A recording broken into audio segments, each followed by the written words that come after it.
Hey gang, welcome to another Multisim tutorial. Got that circuit we were working on the first time in front of me here still. I know it's just kind of a random circuit, but I'm just going to keep using it as we go through some of these videos. Now, let's say this was a circuit that I needed you to turn in with an assignment. As it is right now, this is just going to print just the circuit and everything you see on the white dotted area. It's not going to print the dots because it drops the grid when it prints. Now, that's great and all, but it really doesn't do a lot to tell me who made this assignment, what this assignment was. One thing I found teaching this class over the last couple of years, there's a lot of paperwork, and it's really easy either for you guys to forget something that you turned in something, or for me to lose it if it doesn't have a name on it. So what we're going to do is we are going to make sure that we put our name on this along with what assignment it was. In order to do that, we're going to use what's called a title block. You're going to come up here to place. You're just going to scroll all the way down to title block. You can see you've got a couple options here. Personally, I just usually go with default. It doesn't have a lot of fields to fill in. You're going to go ahead and you're going to place it. You'll see it gives us this nice title block. You can see I've put one in before for this file and deleted it, so it saved all my old data.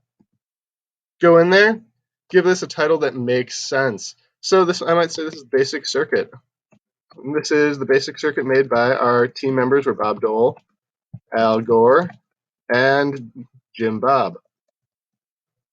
Now I can see this is a basic circuit created by Bob Dole, Al Gore, and Jim Bob. And this is for assignment 1.1.5b. This is one of the very first circuit theory simulation assignments that you're going to do. You see all these group members' names kind of blew it up the first time I put all those different names in there. So we're just going to leave that one blank. And the custom fields also don't display. Let me go clear them out anyway, though. All right, if you leave the end date in there, all that's going to do is going to grab your current date, which is kind of nice because that makes it a lot easier for me. If you want to be really professional, you can go ahead and go put down my name in here for checked by, and then when I come and check off your assignment, I will just sign in the approved by section. All right, that's how you place a title block into Multisim. Now, you'll notice that takes up a ton of room. So let's do something about that. We're going to go up to Options, and we're going to go up to Sheet Properties. We'll go over to Workspace. All right, so this again was in Options, Global, Sheet Properties, Workspace. And now we're going to come over here. Right now, our sheet is sized to be the same size as an 8.5 by 11 sheet of paper. That's your standard size printer paper. What I like to do when I'm working in Multisim, I like to go in and quadruple that space and make it the size of 4 sheets of paper. Go change those two sizes, click Apply or OK. And what you're going to see is that you are going to suddenly have way more room to work. This makes a big difference when you're working on big projects down the road. This might not be the most important thing when you're doing a small one like this one, though. We're just going to use this as an example.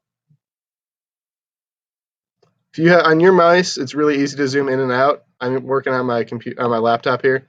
I just don't have a scroll wheel, so don't mind me as I scroll around. Okay, so now we have our circuit up here, and our title block is hidden way down in the lower right. And we want to print this, but we probably don't want to print it on 4 sheets of paper. That's a pain in the butt for you to try to tape it and line them up and staple them together. It's a pain for me to go through and try to grade all those things that have been folded up and crumpled together.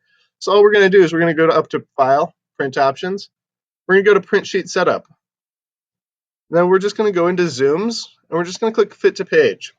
What this is going to do is it's going to take your 4 sheets of paper sized workspace, and it's going to shrink it down to fit on one sheet of paper. It'll make everything a little bit smaller, but that's all right. We're going to fit it all in there, and it's going to turn out way better. Now, if we go to File, Print, Preview, you're going to see that we have our circuit on there. We have our title block and a lot of empty space because we blew this thing up. Right, again, maybe not necessary to blow up our workspace for a small circuit like this, but down the road, we're going to have a couple of hundred components on some of ours, so we're going to want to make sure we blow up our workspace for those. All right, thanks for watching your video tutorial on how to print in Multisim and how to put on a title block.